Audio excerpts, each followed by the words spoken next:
Домашни благинки, здравейте! Да си направим един шпикован свински врат. Започваме първо с морковите. Нарязваме ги на тънки пръчици.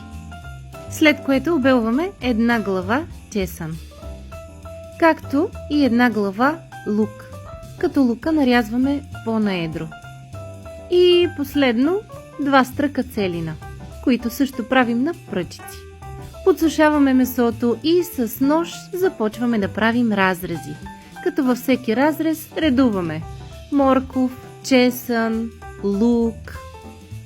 А останалите зеленчуци ги слагаме в съда, в който ще печем. Разбъркваме ги и отгоре поставяме нашето месце.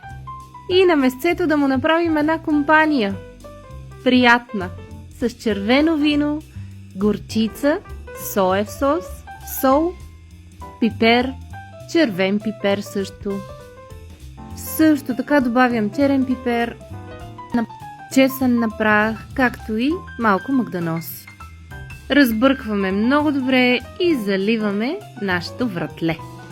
Видях в хладилника, че имам буркан с манатарки и добавих малко за вкус, както от манатарките, така и от сосчето. А след това печем на 180 градуса, при мен отне 2 часа и половина горе-долу, тъй като беше по-голямо месото. След като се изпече месото, целият сос, както и печените зеленчуци, ги пасираме до гладко, хомогенно. А врата нарязваме на филии, дебели около 1 пръст. Подреждаме ги в тавичка и ги заливаме с този божествен сос. И ядем!